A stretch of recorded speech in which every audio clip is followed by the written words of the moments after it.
You water your plants, ensure they get the right sunlight, and then one morning you find tiny holes, a sticky residue, and an entire colony of insects turning your leaves into an all-you-can-eat buffet. Aphids reproduce at staggering rates, often giving birth to live young without a mate, while spider mites remain practically invisible until the damage is already done. Faced with a rapidly deteriorating plant, the immediate instinct is to panic.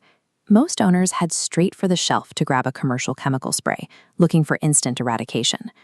Those harsh commercial pesticides will absolutely kill the active swarm, but they also poison the delicate microecosystem of the plant itself, wiping out beneficial microbes and shocking the root system.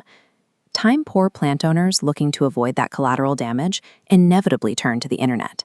They enter a wild west of forums and blogs heavily promoting household remedies, from neem oil to crushed garlic. This chart plots ecosystem damage on the bottom axis against pest control impact on the vertical axis. The internet promises a miracle cure, but the reality for most beginners is a cluster of ineffective attempts. They waste time mixing kitchen ingredients, only to find surviving pest colonies and foliage burned by improperly applied solutions. Over in the top right quadrant, you have harsh commercial chemicals. They deliver a massive, high-impact blow to the pest population, but they guarantee catastrophic damage to the surrounding ecosystem. The true target is the top left quadrant. An effective natural remedy needs to yield a high impact on the insect life cycle while keeping ecosystem damage strictly at zero. The natural solutions popularized online actually do work. Aphids, fungus gnats, and whiteflies can be controlled without synthetic poisons. However, failure is common when beginners deploy these remedies as reactive magic bullets. Success depends on treating these ingredients as highly specific strategic tools.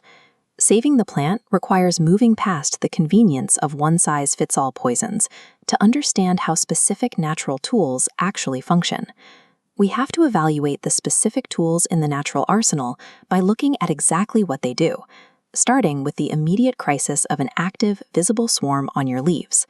The most accessible tool is soapy water. The input required is highly specific, a precise mixture of water and a few drops of mild dish soap, applied directly and physically onto the bodies of the insects. This diagram shows a microscopic cross-section of a soft-bodied insect like a mealybug. The soap molecules chemically break down the pest's protective outer lipid layer. A lipid layer is a fatty, wax-like coating that prevents the insect from losing internal moisture.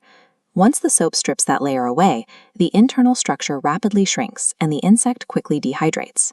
The critical trade-off here is that soapy water is strictly a triage tool. Once the water dries on the leaves, it provides absolutely zero residual protection. Because the soap only kills through direct physical contact, the next generation of unhatched eggs sitting right next to the dead adults remains completely unharmed. A recurring infestation is biologically guaranteed. To handle that long-term life cycle problem, you need a disruptor. That is where neem oil enters the equation. Extracted from the neem tree, neem oil does not kill instantly on contact.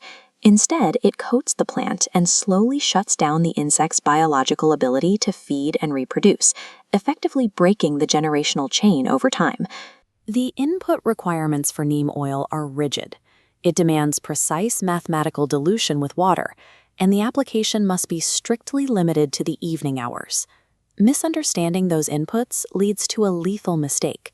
If you apply too high a concentration of neem, or if you expose the freshly treated leaves to direct sunlight, the oil will magnify the heat and permanently fry the plant's foliage. Soapy water gives you an immediate, short-lived triage. Neem oil provides a delay, long-term disruption to the colony's future. Neither option is a standalone cure. They are highly specialized biological tools. Used outside their narrow operational windows, they will either actively harm your plant or fail entirely. Reacting to existing pests is only half the equation. The strategy has to shift toward preventing insects from deciding to land on the plant in the first place. Garlic spray acts as a targeted repellent. Crushed garlic mixed with water creates an invisible olfactory barrier around the foliage that makes the plant an undesirable host environment. The trade-off for this barrier is the input requirement. You have to brew a solution that achieves an exact, delicate potency to be effective. If the brew is too weak, insects will simply ignore it and land anyway. If the brew is too strong, the sulfur compounds in the garlic will chemically burn delicate plant tissues. To achieve true environmental stabilization, attention has to shift away from the visible foliage and down into the hidden threats developing beneath the surface of the soil. By sprinkling ground cinnamon directly onto the topsoil, you introduce a slow-acting natural antifungal agent into the dirt. Fungus gnat larvae require moist, fungus-rich soil to survive. The cinnamon destroys that fungal growth, literally starving the larvae out of their food source before they can ever develop into flying, breeding adults.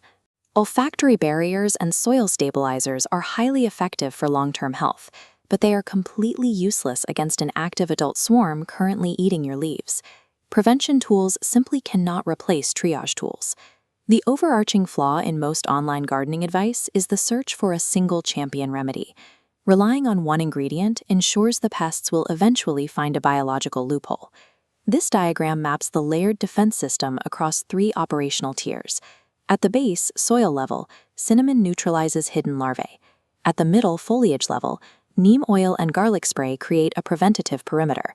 At the top, active swarm level, soapy water provides immediate triage.